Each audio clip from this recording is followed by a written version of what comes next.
I'm just sitting here just thinking to myself where exactly I want to start with this because um, I'm starting to have a little bit of deja vu of what went down in the fourth quarter. Um, anyway, let's just go ahead and just start off. Let's get this out the way first. Shout out to DolphinsTalk.com where you can also find my content along with other Miami Dolphins content, and also be sure to check out the Not for Debate podcast, my other project. But I think we should go ahead and just start off with this. I strongly believe. Well, for let me hold on. How about this? How about this? How about this? Let's just start off with last week at the end of the game against the Chargers. The controversial comments by Tua. Let's just start off with that. I'm not going to read it. I'm not going to quote it or anything because I don't have it in front of me. But we're just gonna start off with that.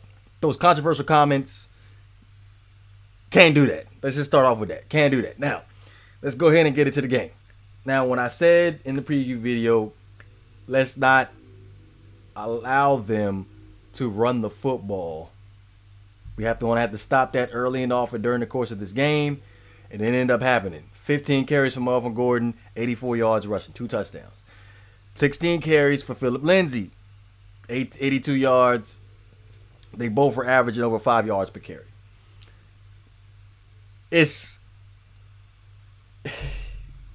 if you're allowing nearly almost 200-yard rushers in a game, 9 times out of 10 you're not gonna win the game.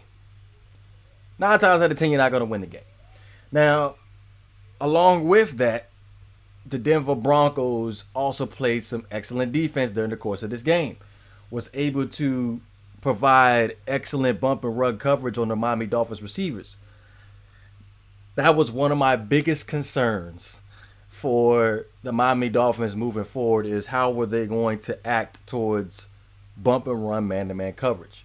Now, only one of the Miami Dolphins receivers has proven that he is able to handle bump and run man-to-man coverage, and that's Devontae Parker.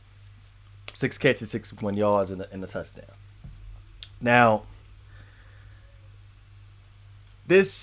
I also think the Miami Dolphins took this game a little bit too lightly, and I'm not going to sit here and say that I didn't. I did. I took this game a little bit too lightly. Drew Lock last week came off of a 4-interception day. I feel like if we just provided consistent pressure on Drew Lock, we was going to be able to force him into some turnovers like we did in the first Denver Broncos drive. End up getting a tip ball interception, Xavier Howard, and that's just what it was going to end up being like. But the Denver Broncos didn't quit; they just kept on coming. They end up, like I said, running the football with Melvin Gordon, and Philip Lindsay, and it was able to both nearly almost had 100 yards apiece. Now, one of the Broncos' defensive weaknesses, was the ability to stop the run. Unfortunately, we couldn't get our running game going with Savon Ahmed. Only had 12 carries for 43 yards. So, I guess that's our answer right there. He might not be the guy either. I'm not one of those types to sit back and just judge a player off of one game, but I'm guessing we just going to continue this running back shuffle until we actually find. At this point, it's just going off by whoever has the hot hand, and it's looking like right now. What Matt Breida 2 carries for 4 yards. Ryan Fitzpatrick had 2 carries, which we're gonna get into in a second because, whoo, man. And obviously Savannah met with the 12 carries for 43 yards. Now, let's go ahead. Let's fast forward to the fourth quarter, right? So the Miami Dolphins are down by 10. Down by 10, right? So during the Denver Broncos defense just had the Miami Dolphins offense number. Tua ended up getting sacked probably like six or 7 times if I'm not mistaken. Clearly, I didn't see any injury report. Tua seemed like he was standing just fine to me on the sideline, so I'm not going to sit back and make the excuse that he was hurt. And again, I'm not going to sit back and be like, I'm not going to judge a player off of one game, But to be completely honest with you, I'm having deja vu about Josh Rosen right now. And the reason why I'm having deja vu for Josh Rosen, don't you remember when Brian Fitzpatrick ended up getting benched for them 4 games because he ended up playing like crap in the first 3 games against the Ravens, the Patriots. Don't get me wrong, I can't remember who that 3rd game was. And then they ended up benching it for Josh Rosen last week. We're gonna see. I don't want to jump the gun on this, but Tua struggled. Tua really struggled. He really struggled, and this just goes to show.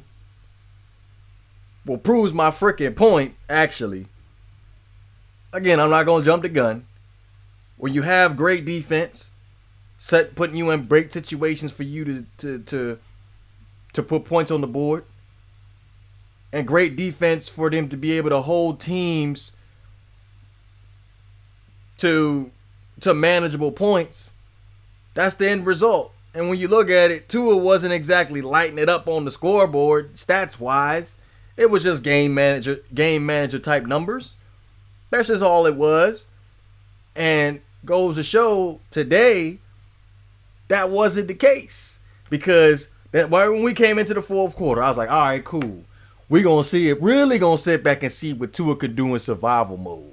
What I mean by survival mode, it's a boxing term when a boxer ends up getting rocked and he wobbling, he about to go down. Let's see what happened in survival mode by him being down by 10 in the 4th quarter. Survival mode. What you going to do?